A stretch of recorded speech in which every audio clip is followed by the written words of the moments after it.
Hey guys, welcome back to another video. In this video, I'm going to be talking about a Grandmaster game. It has Magnus Carlsen in it, and basically, this game, I'm not going to spoil anything, but pretty surprising. So I'm going to talk more about this game and how the game ends. So let's get started. That's always like a rule in chess. Whenever you make a move, you should try to make a move that either destroys your opponent's advantages, or you should another one, you should improve your own advantages, and the last one, you should make advantages for yourself. Like, if you don't have any advantages, make some. Make an opportunity.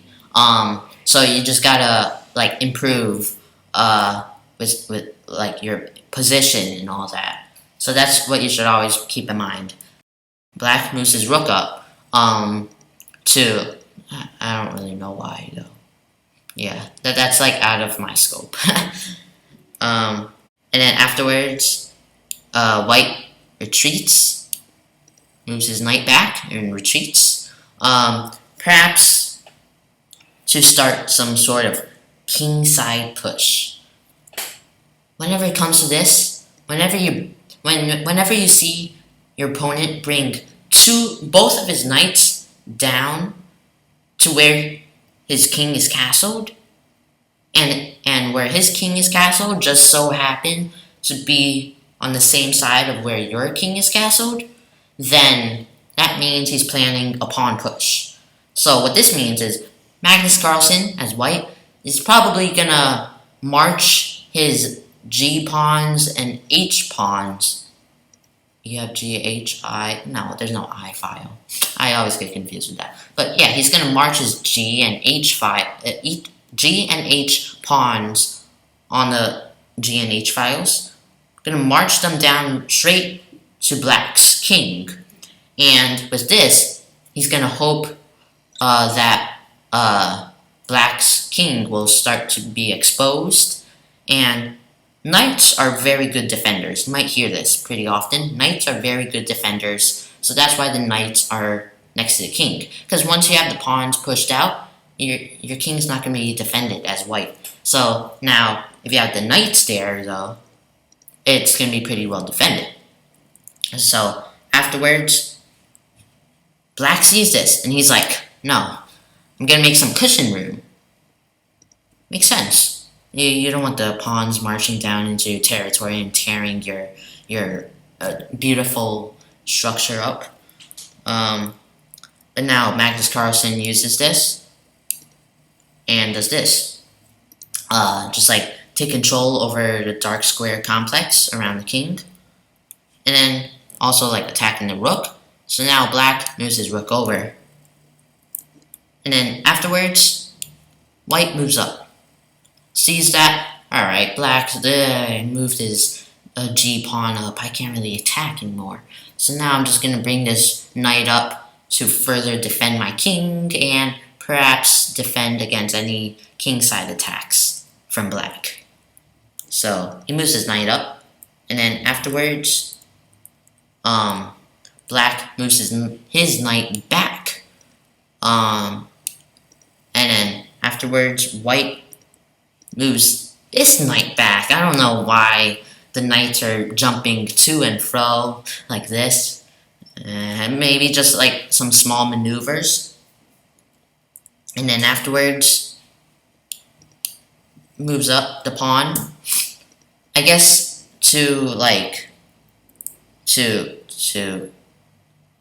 oh, I know. Alright, so this is actually a pretty useful move. Black is hoping to, after he does this, he's gonna move his G pawn up to G5, and it's gonna trap that dark square bishop there. And now all he has to do is attack the bishop, and bam, the bishop's gone. So Magnus Carlsen sees this, and he retreats, moves his bishop back here, because he doesn't want his bishop to be trapped. And then Black moves his knight over, here, just to attack the pawn, I guess. Now, Magnus Carlsen doesn't want to, like, defend a pawn. That's gonna waste some tempo. He's gonna tear up the queenside structure. Black takes back, and now White moves his bishop up. Notice that they didn't trade rooks immediately, because if White Magnus Carlsen took the rook, then Black's queen will take back, and Black will have control over the A file. If Black took, Black's not going to take. But if Black took, White's queen will take back, and then the A file will be White's, under White control. So now, neither side takes it, and then afterwards, the queen moved up, and after that, Black moved his knight back, just like for defense, I guess. And now here's the part where White finally takes the rook. You probably knew that was gonna come anyway, because neither side is really gonna back down. Queen takes, and now White's queen jumps in front of the rook, and then Black moves up, just to, like, I guess, defend the pawn. And then after that, White moves here. Notice how, here, you gotta study boards. Notice how the White did this to attack Black's king. And also notice how all of White's pieces are on the king side, facing the Black king. So this is gonna attack something. Black's king moves up, perhaps to move his rook over to defend the castle.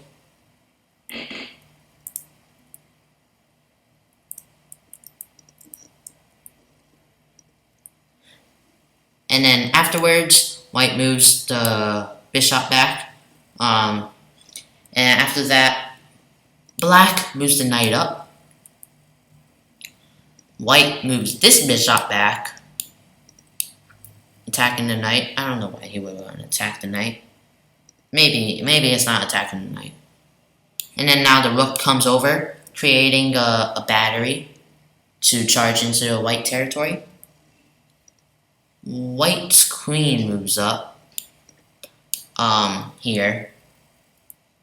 And then Black closes in the queen side. Alright, and then afterwards, White's rook jumps over next to the king. Black moves his knight back, activating the battery. And afterwards, White's knight jumps over here. I guess attacking, and also trying to force the Black knight to trade with him. So then White's queen can jump down and march into enemy territory and be like, "I'm here to destroy you," something like that. You know what I mean. And afterwards, Black, he's like, "No, I'm avoiding this trade, and at the same time, I'm gonna block your connection to your knight." So now the knight on the H file is undefended, because before the queen was defending the knight, now the Black knight is blocking that connection. All right, and then now White, Magnus Carlsen most likely saw this, so now he plays this F pawn up to attack the knight. The pawn takes, queen takes, and then Notice how the connection is still, like, blocked. Afterwards, Black is like, oh, I see an opportunity. I'm gonna sacrifice my bishop. And you see where this is going.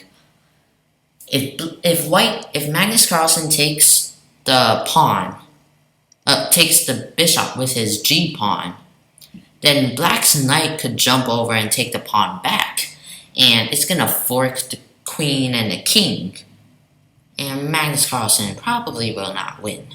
Alright, so Magnus Carlsen probably saw this, and he's like, no, it's not happening. Now Black retreats with his prize. He's like, yes, I got my pawn. A free pawn. Now, this is surprising.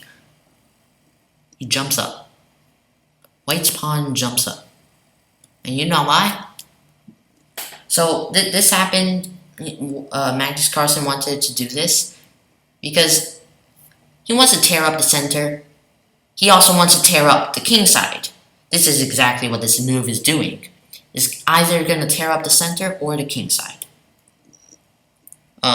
So Black took with his center pawn. And now it all goes down from here. First of all, I don't know why. I mean, that previous move where White moves the pawn up, attacks the center, attacks the king side, but it also attacks the king side in another way. This bishop on c2 was facing the king side, but the pawn, that e pawn, was blocking its path, so he had to move it up.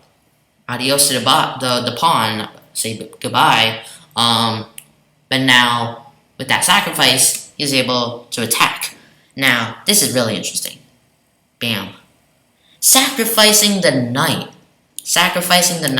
No, but that's not the only sacrifice. No, that isn't. Yeah, you heard me right. That's not the only sacrifice that Magnus Carlsen does.